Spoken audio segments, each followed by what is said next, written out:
Փաշինյանն Անդրանիկ Քոչարյանին հասկացրել է «Վերվերջ թռնի ԱԺ նախագահի գլխից»։ Ահա այսպիսի վերնագրով հոդված է գրել «Իրավունքը»։ Շատերին է հայտնի, որ Ալեն Սիմոնյանն ու Անդրանիկ Քոչարյանը մրցակիցներ են, եւ այս հոդվածը առաջին հայացքից Ալեն Սիմոնյանի սրտից էր եւ ուղղված էր Անդրանիկ Քոչարյանի դեմ, բայց հոդվածում կա մի նախադասություն, որ լրիվ հակառակ եզրահանգման է բերում։ Այնտեղ ասված է, որ ըստ ՔՊ աղբյուրների, մինչև վերջերս Ալենն իր քիփերին անդադ սրում էր Փաշինյանի դեմ։ Կա մի սովորույթ, որ հոդված պատվիրողը ինքն իրեն է խփում, մինչև հակառակորդին այդ հոդվածի մեջ մի լավ խփելը։ Ակնհայտ է, որ հոդվածը թեթև խայթում է Քոչարյանին, բայց ամենակարևորն այս հոդվածում այն է, որ կարդացող Փաշինյանը իմանա, որ Ալեն Սիմոնյանի քիփերը իր դեմ էին աշխատում։ Ժողովուրդ օրաթերթը հերթական հոդվածն էր գրել Անահիտ Ավանեսյանի դեմ։ Հոդվածը վերաբերվում էր հիվանդանոցների ֆինանսավորմանը եւ այնքան մասնագիտական ու մանրակրկիտ ինֆորմացիաներ էր պարունակում ներսից, որ տպավորություն էր ստեղծվում, որ հոդվածը գրել էր Անահիտ Ավանեսյանի աթոռը ցանկացող ներսից մի ԿՊԱ-կան,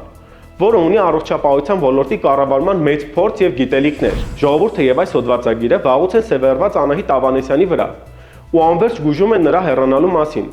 Ավելի ճիշտ իրենց երազանքները արտացոլում են մամուլի տարբեր հոդվածներում։ Ժողովուրդ օրաթերթը այս շաբաթ մտասևեռում ուներ նաև Նահապետ Գևորգյանի ու նրա որդիների գազային բիզնեսի վրա։ Այս թեմայով իրավապահներին ավելի ագրեսիվ հարձակումների դրդող հոդվածը ժողովուրդը հրապարակել է նախ երեքշաբթի օրը, իսկ հետո մի նման հոդված էլ ստացանք ուրբաթ օրը։ Տեսնես ով է այդքան ատում այդ ընտանիքին ու նրանց բիզնեսը, եւ ով ունի ժողովուրդ օրաթերթի էջերում այսպես բուռն արտահայտվելու կարողություններ։ Մամուլն իհարկե այս շաբաթ ակտիվ էր Գյումրու թեմաներով։ Տարօրինակ կերպով ընդդիմադիր դիրքավորում ունեցող իրավունքը իշխանության սրտից մի հոդված էր հրապարակել, որտեղ մոտիվացնում էր ՔՊ թեկնածուն եւ ոչ թիմին ավելի լավ աշխատել իրենց Սարիկի հաղթանակի համար։ Նա նույնիսկ Փաշինյանի անունից Սարիկ Մինասյանին ավելի բարձր պաշտոն էր խոստանում ընտրություններում հաղթանակի դեպքում։ Ժողովուրդ օրաթերթն էլ Վարդան Ղուկասյանի սրտից մի հոդված էր գրել ահա այսպիսի վերնագրով.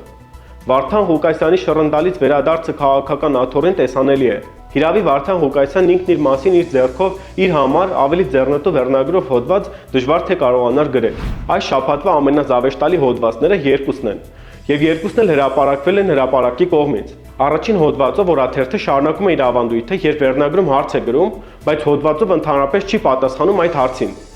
Երևի հույս ունի, որ ընթերցողները իրենք կգտնեն այս հարցի պատասխանը ու կտան թերթին։ Եվ այսպես, հրապարակը հայ ժողովրդին հարցնում է. ովքեր են գործ տվել Գառնիկ Դանիելյանի վրա։ Ցավալի է իհարկե, որ հարգարժան մամուլը օրենքի որևէ խախտման բացահայտումը դիտարկում է գործ տալու փողոցային կատեգորիաների համատեքստում։ Մյուս զավեշտալի հոդվածը վերաբերվում էր արդարադատության նախկին նախարար Գրիգոր Մինասյանին։ Հոդվածի վերնագիրն ու էությունը գրեթե իրար հետ կապ չունեին։ Հոդվածագիրը նախ մեղադրում էր Գրիգոր Մինասյանի EM իրավաբանական ընկերությանը իշխանության դեմ հաղթանակներ տանելու մեջ, իսկ հետո էլ մեղադրում էր որոշ իշխանավորների փաստաբանական ծառայություններ մատուցելու մեջ։ Կարծես մի շատ սարսափելի բան կա, որ քաղաքականապես չեզոք իրավաբանական ընկերությունը ծառայություններ է մատուցում տարբեր ճամբարներում գտնվող իր հաճախորդներին։ Սովորենք կարդալ հայկական մամուլը։